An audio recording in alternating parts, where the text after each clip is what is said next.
ऐसे ही का नाम ये कंबोधिलाल है, कैसा ही रंगो रूप है, पैसा ही माल है। नमस्कार, मनी 9 के पसंदीदा कार्यक्रम मनी सेंट्रल में आप सभी का स्वागत है। मैं हूं विपुल सिंह। आपकी जेब से लेकर के देश की अर्थव्यवस्था पर असर डालने वाली तमाम महत्वपूर्ण खबरें लेकर के हम पहुंच चुके हैं अपने स्टूडियो, और उन तमाम खबरों के विश्लेषण के लिए हमारे साथ जुड़ चुके हैं वरिष्ठ आर्थिक पत्रकार पवन कुमार जी। पवन जी, सबसे पहले तो बहुत बहुत स्वागत है आपका। नमस्कार। और पवन जी के साथ तमाम खबरों का विश्लेषण शुरू करें उससे पहले आप सभी दर्शकों को धनतेरस की ढेर सारी शुभकामनाएं, और आप सभी का जीवन में मंगलकारी रहे और धन की वर्षा लगातार होती रहे। इसी शुभकामनाओं के साथ सबसे पहले आपको ये बताते हैं कि आज के मनी सेंट्रल में हम किन महत्वपूर्ण खबरों पर बातचीत करने वाले हैं, आज के हमारे खास मुद्दे होने क्या वाले हैं। सबसे पहला सवाल होगा, कब सस्ते होंगे आलू चावल। लगातार थाली महंगी हुई है और हम लगातार इससे जुड़ी अपडेट आपको देते रहे हैं। आज भी इस पर हम बातचीत करेंगे। जीएसटी में सस्ते घर का बढ़ेगा क्या दायरा, क्या है पूरी अपडेट, बताते हैं थोड़ी देर में। अर्थव्यवस्था में सुस्ती को सरकार ने माना। जी हाँ, अब सरकार भी मान रही है कि अर्थव्यवस्था में सुस्ती देखने को मिल रही है। रिकवरी कब आएगी, डिटेल में बात करेंगे। भारत की एयरलाइंस को रूस का ऑफर, क्या है पूरी अपडेट, अब से कुछ ही देर में करते हैं विस्तार पूर्वक चर्चा।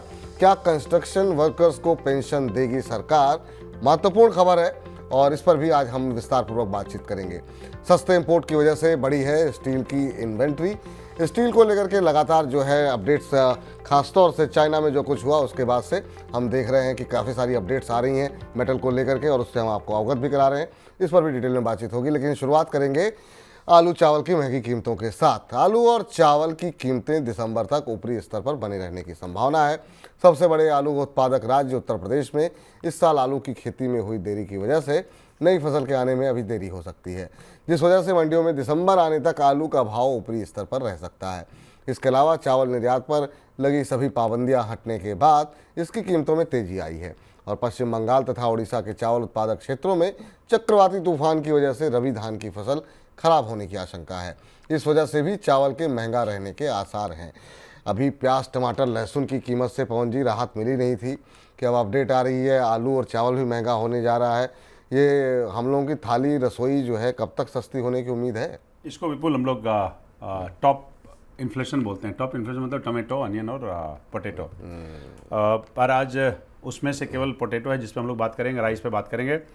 देखिए क्या है कि दोनों राइस और पोटैटो दोनों थोड़ा सा अभी अपवर्ड प्राइस की तरफ हैं। उसकी दोनों की अलग अलग वजह हैं। जैसे हम लोग मान लीजिए आलू पे पहले बात करते हैं। आलू क्या है कि जैसे सीज़न में जब कुछ रेन लेट हो गया तो उसकी ना सोइंग आगे बढ़ गई है। तो जब सोइंग आगे बढ़ गई है तो वो दिसंबर के लास्ट वीक में या थोड़ा और मान लीजिए 15 दिन आगे चला जाएगा तो जो आलू की नई फसल है वो आने में लेट होगी। तो ये सेंटिमेंट बेस्ड, देखिए कमोडिटी प्राइसेस ना सेंटिमेंट पे ड्राइव करता है, मार्केट प्राइस सेंटिमेंट पे ड्राइव करता है। तो उसकी वजह से आलू में आप जो देख रहे हैं अपवर्ड जो प्राइस मूवमेंट है वो बना हुआ है। दो वजहों से, यूपी का बताया आपने। दूसरा जो सबसे यूपी लार्जेस्ट प्रोड्यूसर है आलू का, और जो सेकंड लार्जेस्ट प्रोड्यूसर है वो वेस्ट बंगाल है। वेस्ट बंगाल में भी आप देखें जो दाना साइक्लोन आया है, अभी मीडिया में कोई रिपोर्ट आपने पढ़ी नहीं है कि जिसमें बारिश की वजह से आलू की फसलें खराब हुई है। लेकिन मैं ये मान के चल रहा हूँ, क्योंकि अभी 4-5 दिन पुरानी बात है, तो ये रिपोर्टिंग होने में भी टाइम लगेगा। और इस पर एक फाइनल फिगर निर्धारित करने में कितने एकड़ में नुकसान हुआ है आलू की फसलें, उसमें से कितनी हैं जो हवा और बारिश की वजह से जो पैडी का कितना बड़ा नुकसान हुआ है। क्योंकि पैडी ना झुक जाता है, वो बिल्कुल आधे मतलब कमर से समझिए कि टूट जाता है, कई बार गर्दन से टूट सकता है। और फसलें अभी पक रही हैं राइस की। तो ये दोनों जो है वेस्ट बंगाल में भी मेरा ये मानना है कि आलू और जो राइस पैडी की फसलें हैं दोनों थोड़ी बहुत तो गड्ढमड हुई होंगी। उस वजह से राइस के प्रोडक्शन पे, आलू के प्रोडक्शन पे ज़्यादा फर्क पड़ेगा, और प्रोडक्शन पे ज़्यादा फर्क पड़ेगा उससे ज़्यादा आवक पे फर्क पड़ेगी। तो इस वजह से आप दोनों राइस में भी और आलू में भी दोनों जगह अपवर्ड मूवमेंट देख रहे हैं। राइस की एक और वजह ये भी है कि अभी क्योंकि हम लोगों ने सारा एक्सपोर्ट खोल दिया है, जितने जगह बैन लगे हुए थे आंशिक रूप से पूरी तरह से सारा बैन हमने खोल दिया है।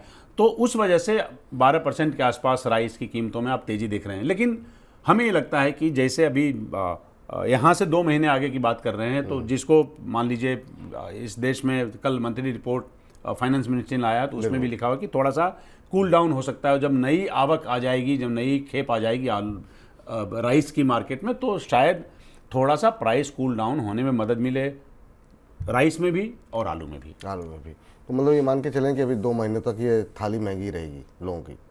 प्राइस देखिए क्या होता है, अब जैसे फ़र्ज करिए कि अभी थोड़ी देर पहले आप कह रहे थे कि टोमेटो का प्राइस थोड़ा सा डाउन है 10-20 रुपए, लेकिन जब प्राइस 120 रुपए प्रति किलो पहुंचा हुआ है या 80 रुपए प्रति किलो पहुंचा है, तो 10 रुपए उससे कम भी पड़ जाएगा तो उससे क्या फर्क पड़ता बहुत ज़्यादा फर्क नहीं पड़ रहा है। मतलब 20 रुपए का माल 80 रुपए में बिक रहा है, तो उसमें से 5 रुपए डाउन भी है, तो क्या फ़र्क पड़ जाएगा। तो 20 रुपए का माल कम से कम 22 रुपए पे तो आए। बात सही कह रहे हैं। तो फिलहाल अभी आप लोगों को थोड़ा सा मशक्कत करनी पड़ेगी। अब देखते हैं 2 महीने बाद क्या कुछ स्थिति सुधरती हुई दिखाई देती है। तब तक तो थोड़ी सी किचन जो है वो थोड़ा सा महंगा ही रहने वाला है। लेकिन इन सब के बीच में देश में सस्ते घरों को बढ़ावा देने के लिए जीएसटी के तहत अफोर्डेबल घर का दायरा बढ़ सकता है। अफोर्डेबल घर पर लगने वाले जीएसटी को लेकर के गठित मंत्री समूह में 55 लाख रुपए तक के घर को अफोर्डेबल घर की मान्यता दी जा सकती है। अभी तक 45 लाख रुपए तक के घर को अफोर्डेबल घर की मान्यता है। अभी तक अफोर्डेबल हाउसिंग पर 1% जीएसटी लगता है और इससे महंगा घर हुआ तो जीएसटी की दर बढ़ करके 5% हो जाती है। तो सर अब ये मान के चलें कि मतलब थोड़ी सी एक राहत मिल सकती है जीएसटी के फ्रंट पर अगर ये इसको मंजूरी मिलती है तो। हाँ विपुल, देखिए मैं ये मानता हूँ कि ये सरकार के एजेंडे पे है।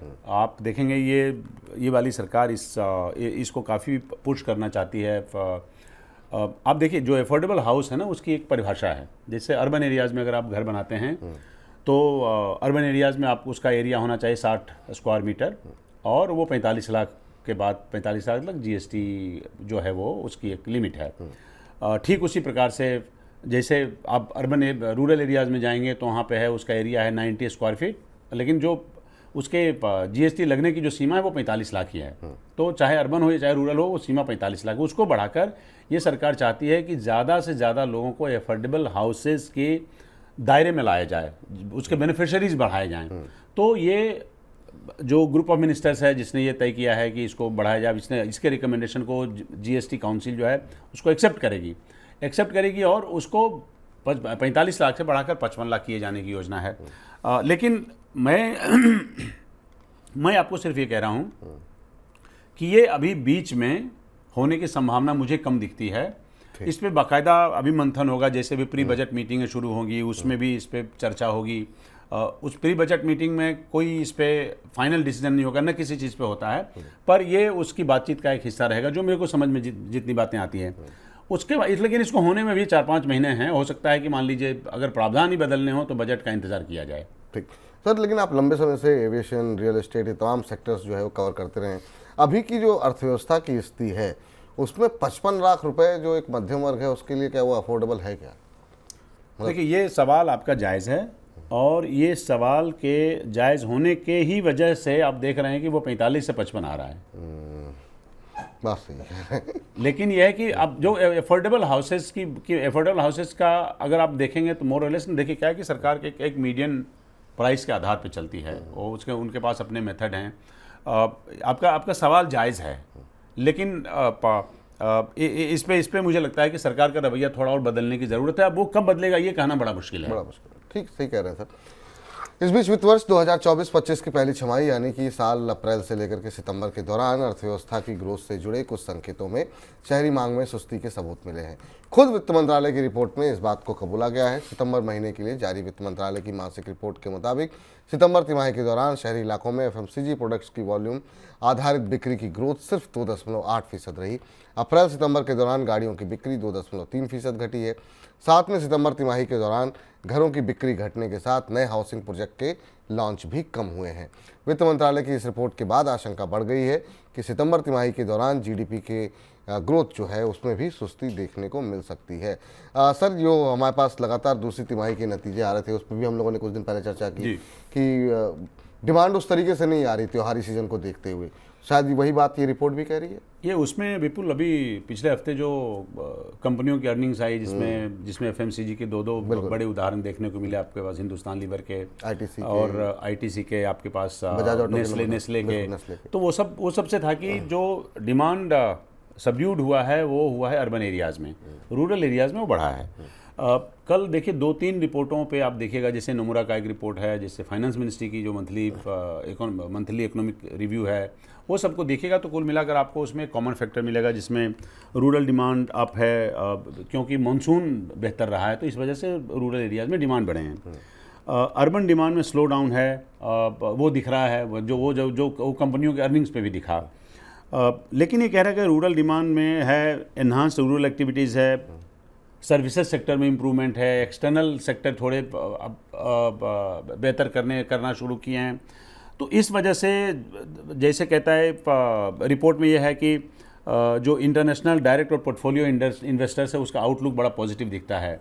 लेकिन इन्फ्लेशन जो है वो कोर एरिया, वो चैलेंजिंग एरिया बना हुआ है।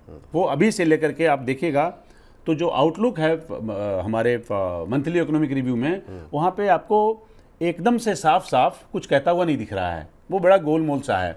तो जो गोलमोल सा है वो मुझे मतलब जो आप if you read between the lines उसमें लगता है कि ये थोड़े से संदेह वाले एरिया हैं। अगला 2 महीना, जैसे मान लीजिए अभी हम लोग अक्टूबर में बैठे हैं, नवंबर दिसंबर, ये 2-2.5 महीने थोड़े चैलेंजिंग रहेंगे आगे चल के।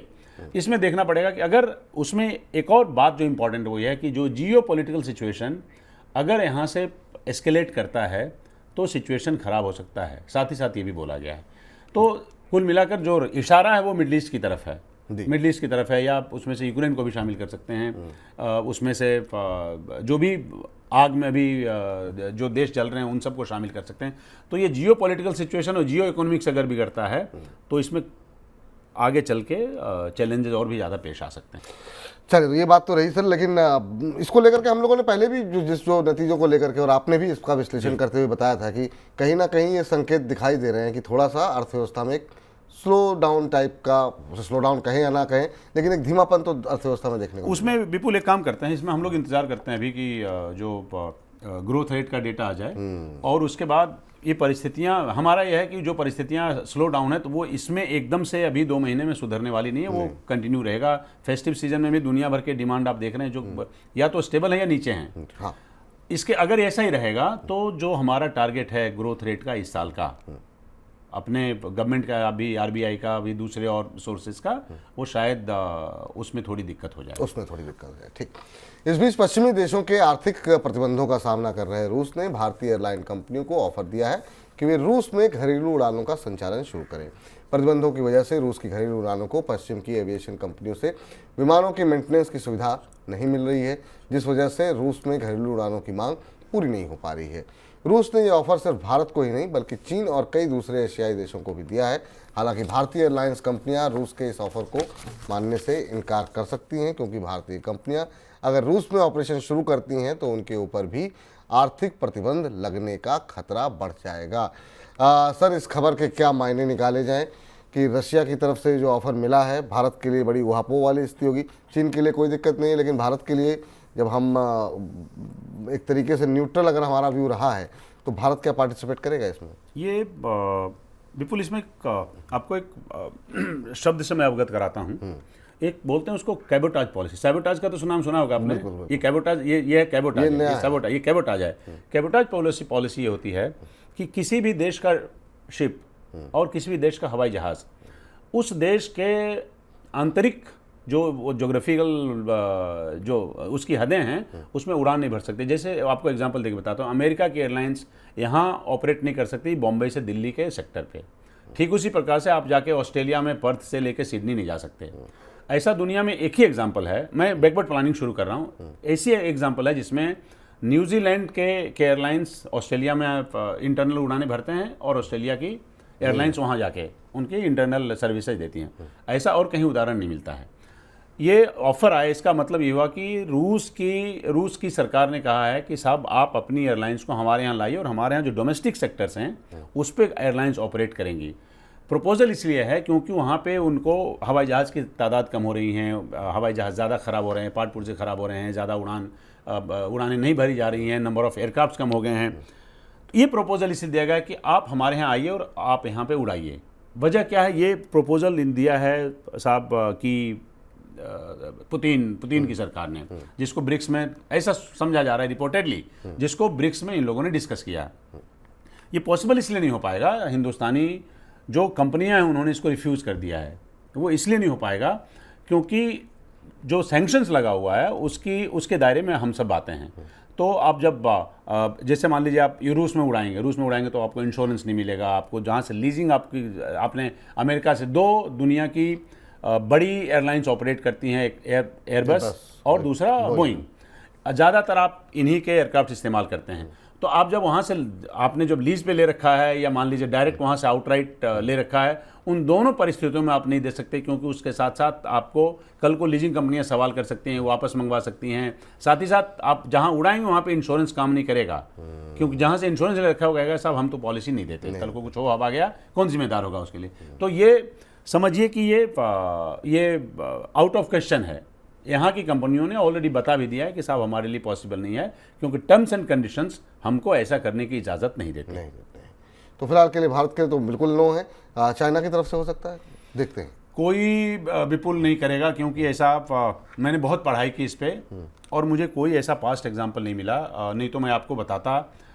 ये ऐसा नहीं कि हम ही दुनिया की बड़ी काबिल एयरलाइंस चलाते हैं, ऐसा नहीं है। उन्होंने जो सेंट्रल एशिया की एयरलाइन से भी गुजारिश की कि आप हमारे यहाँ ये, उन्होंने वेस्टर्न वर्ल्ड के कुछ देशों से भी कहा जो रूस के समर्थन में, उसको बोला ये फिजिकली पॉसिबल नहीं है, इवन अदरवाइज भी, क्योंकि इसमें ना जो भी जाएगा वहाँ पे एयरलाइंस ऑपरेट करने, उसके साथ बहुत ढेर सारी जिम्मेदारियाँ और लाइबिलिटी साथ साथ में जाएंगी। कोई इतनी लाइबिलिटी नहीं उठाना चाहेगा, और मतलब इस हद तक कि जहाँ पे बहुत ज़्यादा नुकसान होने की संभावना है।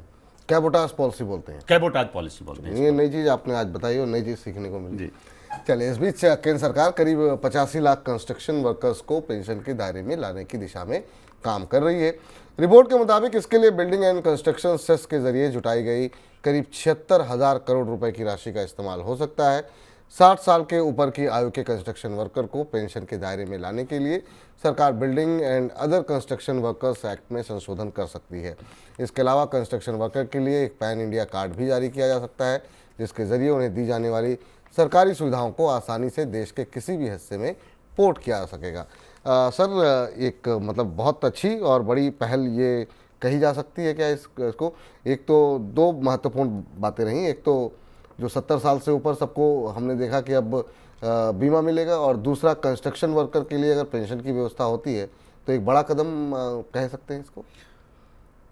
देखिए, जो नंबर हैं इस देश में कंस्ट्रक्शन वर्कर के, आप लगाइए करीब 7 करोड़ से 10 करोड़ के आसपास हैं। हमारे पास कोई ऐसा एग्जैक्ट डेटा ऐसी कोई एजेंसी नहीं जिसके पास ये हो, क्योंकि बहुत ही ज़्यादातर तो देखिए डिसऑर्गेनाइज्ड अनऑर्गेनाइज्ड वे में ही काम करता है। कहा जाता है कि इसमें से जो 80% लोग हैं वो अनस्किल्ड हैं और जो 20% हैं वो स्किल्ड हैं। ये ऐसी एक तादाद है जो कि जिस पे सरकार काफ़ी टाइम से कॉन्सेंट्रेट करना चाह रही हैं। कुछ ऐसे सेगमेंट हैं जहाँ पे ऑलरेडी पेंशन वेंशन की व्यवस्था सरकार करना चाहती है। ये अगर हो गया, जैसे मान लीजिए कि एक और प्रपोजल पिछले साल जो ड्रॉप हो गया लास्ट मोमेंट पे, जिसमें मैं इसलिए उसका उदाहरण दे रहा हूँ क्योंकि ये अभी कंसीव किया जा रहा है। इसमें अभी बजट डिस्कशन होंगे, डिस्कशन में तब सब तरह की राय ली जाएगी, जिसमें जो मजदूर यूनियनें हैं उसके शिरकत होगी, उनकी राय ली जाएगी। फिर सरकार देखेगी इसकी वाइबिलिटी क्या है। इन्होंने सेस से जो जितने पैसे वो उनके कॉफर में 76,000 करोड़ के आसपास वो पूरी रकम आती है। तो ये वाइबल हो सकता है, लेकिन वाइबल हो सकता है इसके टर्म्स एंड कंडीशंस क्या हो, कैसे लागू किया जाए, कौन उसके बेनिफिशियरी होंगे, जिनको पेंशन दिया जाएगा उसकी रकम क्या होगी, ये सब मेरे ख्याल से अभी पूरा डेटा कोलेक्ट किया जाएगा। और जो डोमेस्टिक वर्कर्स के लिए पिछले बार जो प्लान बन रहा था वो बजट आते आते ड्रॉप हो गया था, जिस बात की तरफ मैं इशारा कर रहा था आपको। तो मैं ये चाहता हूं कि कहीं ऐसा ना हो कि ये बजट आते आते ये भी ड्रॉप हो जाए, बट कम से कम अगर चर्चा है, अगर सरकार इस पर काम करना चाहती है, तो ये इस देश में इतने मजदूर काम करते हैं जिनके पास कोई सिक्योरिटी नहीं है, कोई फाइनेंशियल सिक्योरिटी नहीं है, इवन अदरवाइज भी। तो ये उस सेक्टर के लिए एक अच्छी खबर इस सेंस में है कि कल को जो लोग गरीब हैं उनके लिए एक मनी का एक्सेस होगा। बिल्कुल बिल्कुल। और आप जो कह रहे हैं कि मतलब हो सकता है ड्रॉप ना हो जाए, लेकिन अगर चर्चा में है तो इस बजट में नहीं तो अगले या फिर उसके आगे, पर एक बड़ा कदम होगा अगर इस दिशा में मतलब कोई अगर कंक्रीट प्लान निकल के आता है तो। हाँ, क्योंकि इनको देखिए, ये तो बिल्कुल डाउन ट्रोडन लोग हैं, मतलब ये उस स्ट्राटा में सबसे नीचे आते हैं, डेली वेजेस पे काम करते हैं वगैरह वगैरह। सारे इनके जो इनके टर्म्स एंड कंडीशंस हैं वो कई बार लिवेबल नहीं होते। उस सूरत में अगर सरकार ये चाहती है कि 60 की उम्र जिसको हो जाए उसको पेंशन की व्यवस्था की जा सकती है, तो आप एक तरह से इस देश में नागरिकों की जो कॉस्ट ऑफ लिविंग है, जो उसकी क्वालिटी ऑफ लिविंग है, उसको बेटर करना चाहते हैं। इस बीच सस्ते स्टील के इंपोर्ट में बढ़ोतरी और घरेलू स्टील का एक्सपोर्ट घटने की वजह से घरेलू स्टील कंपनियों के पास स्टील की इन्वेंट्री लगातार बढ़ती जा रही है। रिपोर्ट के मुताबिक कंपनियां करीब 79,000 करोड़ रुपए के स्टील की इन्वेंट्री लेकर के बैठी हुई हैं। सस्ता होने की वजह से घरेलू मार्केट में स्टील की मांग जरूर बढ़ी है, लेकिन ज़्यादा इंपोर्ट कंपनियों पर भारी पड़ रहा है। इस साल अप्रैल से सितंबर के दौरान देश में स्टील इंपोर्ट 41% बढ़ करके 47 लाख टन हो रहा, जबकि एक्सपोर्ट 36% घट करके 23 लाख टन दर्ज किया गया है। सर, इसको लेकर के हमने पहले भी बातचीत की थी, तब भी हमें ये उम्मीद थी कि शायद चीन से आने वाले स्टील पर जो है इंपोर्ट ड्यूटी लगाई जाए। अब तक तो वो फैसला हुआ नहीं और लगातार हम देख रहे हैं इन्वेंट्री बढ़ती हुई दिखाई दे रही है। देखिए, चाइना विपुल ना, चाइना इनका दो तरह से नुकसान किया है। इसको जैसे बोलते हैं प्रेडेटरी प्राइसिंग। चाइना ने दो तरह से नुकसान किया। एक तो ये कि यहाँ पे डंपिंग हुई, जिस वजह से इनको यहाँ पे डोमेस्टिक मार्केट में प्राइस में कंपटीशन है। दूसरा, जहाँ ये एक्सपोर्ट करना चाहते हैं उस मार्केट में भी चाइना ने डंप किया हुआ है। तो यह है कि आपको घर के पिच पे तो हम परेशान करेंगे, आप बाहर के पिच पे भी परेशान करेंगे। अब जैसे आपको बताता हूँ कि जैसे वियतनाम है, मिडल ईस्ट है, यहाँ पे हम भी ठीक ठाक एक्सपोर्ट करते हैं। जहाँ पे एक्सपोर्ट आप देखिएगा पिछले जुलाई वगैरह के महीने में, जुलाई अगस्त में, तो आपको बहुत ही लगभग न के बराबर मिलेगा आपको। मतलब उसकी चर्चा न की जाए, 8,000 टन क्या होता है, मैं जुलाई महीने की बात कर रहा हूँ खास करके। अब यह है कि ऐसे इसमें कितना दबाव है जो डोमेस्टिक प्रोड्यूसर्स हैं उस पर, न केवल वियतनाम, मिडल ईस्ट, बल्कि दूसरे जो और एरियाज़ हैं वहाँ पे हमारा जो डोमेस्टिक प्रोड्यूसर्स हैं उस पर बहुत ज़्यादा दबाव है। इस वजह से आप देख रहे हैं कि एक्सपोर्ट भी कम है और इंपोर्ट में जो हालत है वो तो है ही है। बिल्कुल। इस बीच रिजर्व बैंक ने गैर बैंकिंग फाइनेंस कंपनियों यानी कि एनबीएफसी को कहा है कि अपनी ज़रूरत का कम से कम 25% कर्ज कैपिटल मार्केट से जुटाएं। अभी तक एनबीएफसीज अपनी फंडिंग की ज़्यादातर ज़रूरतें बैंकों के जरिए कर्ज लेकर के करती हैं, लेकिन पिछले साल आरबीआई ने बैंकों की तरफ से एनबीएफसी को दिए जाने वाले कर्ज पर भी सख्ती की थी, जिस वजह से इस साल बैंकों की तरफ से इन कंपनियों को दिए जाने वाली कर्ज की ग्रोथ घटी है। इस साल अगस्त तक बैंकों के एनबीएफसी कर्ज की ग्रोथ 12% रही, जबकि पिछले साल 21% की ग्रोथ देखने को मिली थी। यही वजह है कि बहुत सारे एनबीएफसीज के नतीजे उस तरीके से नहीं रहे। लेकिन सर, ये थोड़ा सा और मुश्किल हो जाएगी क्या एनबीएफसीज के लिए आने वाले दिनों में, अगर बैंकों से इस तरीके से कर्ज नहीं मिलेगा तो? देखिए विपुल, ऐसा है कि आरबीआई लगातार जो एनबीएफसी हैं उस पर एक तरह से कहें तो क्लैंप कस रही है।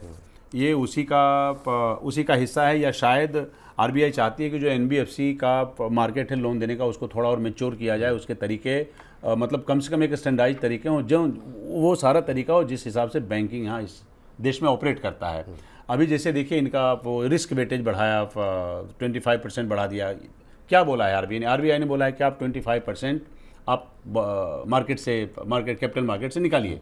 अब कैपिटल मार्केट, इनके पास ऑप्शंस क्या क्या हैं? अभी तक आप देखेंगे सेलेक्टेड जो एनबीएफसीज हैं उसमें एक्सपोजर देखिएगा मार्केट से, बैंक से बोरोइंग का तो मिलेगा आपको 35%, 38%, 40% के आसपास। तो वो आरबीआई की निगाह में वो बहुत लॉपसाइडेड है और वो उस पर रिस्क बहुत ज़्यादा है। तो इसको बोला कि आप उसको इवनली डिस्ट्रीब्यूट करिए। आप 25% कैपिटल मार्जिन बताइए, जिसमें आप नॉन कन्वर्टेबल बॉन्ड से पैसा ले सकते हैं, एक्सटर्नल कॉमर्शियल बोरोइंग से ले सकते हैं, कॉमर्शियल पेपर आप जारी कर सकते हैं। ये सब वो तरीके हैं जिस पे आप कंसंट्रेट करिए। बैंक जो है एक ऐसा ज़रिया नहीं है जिसको आप ज़्यादा ओवर एक्सप्लॉइट कर सकते हैं। आप इसमें चैलेंजेस क्या क्या आएंगे? चैलेंजेस आएंगे, देखिए बड़ी कंपनियां, जैसे मान लीजिए कि एक कंपनी का मैं नाम लेता हूं, जैसे बजाज फाइनेंस है, श्रीराम फाइनेंस है, ये सब क्या है कि इनकी रेटिंग अच्छी है, ये बड़ी कंपनी है देश के, तो बाहर के मार्केट में भी जाके इनके पास वहाँ से इतना वेयर विथॉल है, इतना इनका ऑरा है कि वहाँ से जाके पैसे इनको आसानी से मिल जाते हैं। और वो भी क्योंकि वॉल्यूम में लेंगे तो इनको चीप रेट पे भी मिल सकता है।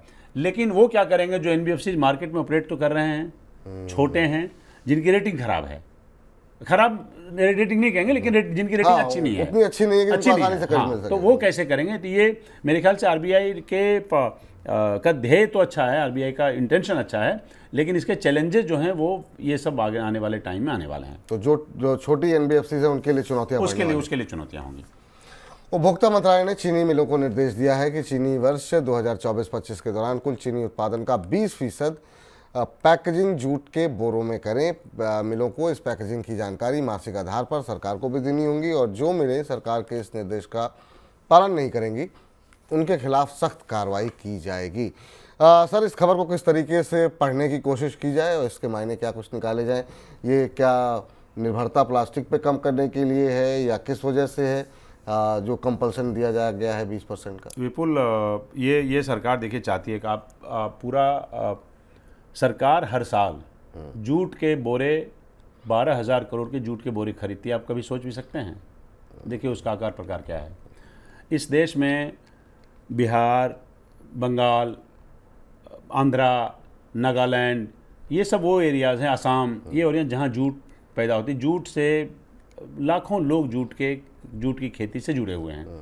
सरकार का एक रवैया है कि इसको जूट का कैसे प्रमोशन किया जाए। इसके लिए हुआ क्या कि पिछले साल सरकार ने बाकायदा कैबिनेट डिसीजन से ये कहा कि जूट का इस्तेमाल आप जो एक सर्टेन लिमिट में करें। फूड ग्रेन्स के लिए अलग होगा, चीनी के लिए अलग होगा।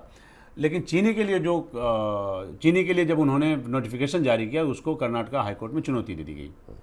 अब जब कर्नाटका हाईकोर्ट ने फैसला दिया तो वो आया इनके पक्ष में, सरकार के पक्ष में नहीं। अच्छा, सरकार के पक्ष में नहीं। तो फिर उसके बाद वो डिवीजन बेंच में गया। डिवीजन बेंच ने बोला कि जो मिनिस्ट्री ऑफ टेक्सटाइल्स का जो नोटिफिकेशन है जिसमें 20% जो चीनी के लिए मैंडेटरी होगा उसको बहाल किया जाता है। तो ये उसी का समझिए फॉलो अप है। आप जब ये करते हैं सर, तो एक तो किसान को आप बढ़ावा देते हैं, दूसरा ये देखिए बहुत इन्वायरमेंट फ्रेंडली है, कॉस्ट इफेक्टिव है। इसके आप जूट के देखें जिसकी ब्रीदेबिलिटी ज़्यादा है, खासकर फूड ग्रेन्स के लिए तो बहुत ही बढ़िया है। मतलब चीनी के लिए तो थोड़ा बहुत कई बार क्योंकि मॉइस्चर होता है इस वजह से ख़राब भी हो सकता है। ये रीयूजेबल है, रिन्यूएबल है। तो ये सब जूट के इस्तेमाल के फ़ायदे। प्लस आप एक पूरा एक बड़ा एरिया है जो जूट की खेती में लगा हुआ है, जिसकी वजह से आप इसका इस ट्रेड का इंडियन इकोनॉमी में बड़ा महत्व है। इस वजह से सरकार इसको चाहती है कि इसको कुछ थोड़ा सा प्रमोट करके सपोर्ट दे के रखा जाए। चलिए तो फिलहाल अब मनी सेंट्रल को सर यहीं पर अब समाप्त करने का वक्त हो गया है। तो आज की चर्चा में आप जुड़े, तमाम खबरों का आपने विश्लेषण किया, बहुत बहुत शुक्रिया, बहुत बहुत धन्यवाद आपका। और साथ ही साथ आपको और आपके परिवार को सर बहुत बहुत शुभकामनाएं धनतेरस की भी, और उम्मीद करते हैं कि धन की वर्षा आपके ऊपर लगातार देखिए उसकी विपुल उसकी तो बहुत ज़रूरत है मेरे ख्याल से सबको, आपको भी और हमको भी, बिल्कुल, और आपको भी और मनी 9 के सारे व्यूअर्स को मेरी तरफ से दिवाली की हार्दिक शुभकामनाएं। चलिए तो फिलहाल कार्यक्रम समाप्त करते हैं। आप सभी का धनतेरस मंगलमय हो, इन्हीं कामनाओं के साथ मुझे दीजिए इजाजत। बने रहिए मनी 9 के साथ। फिलहाल के लिए नमस्कार। ऐसे ही का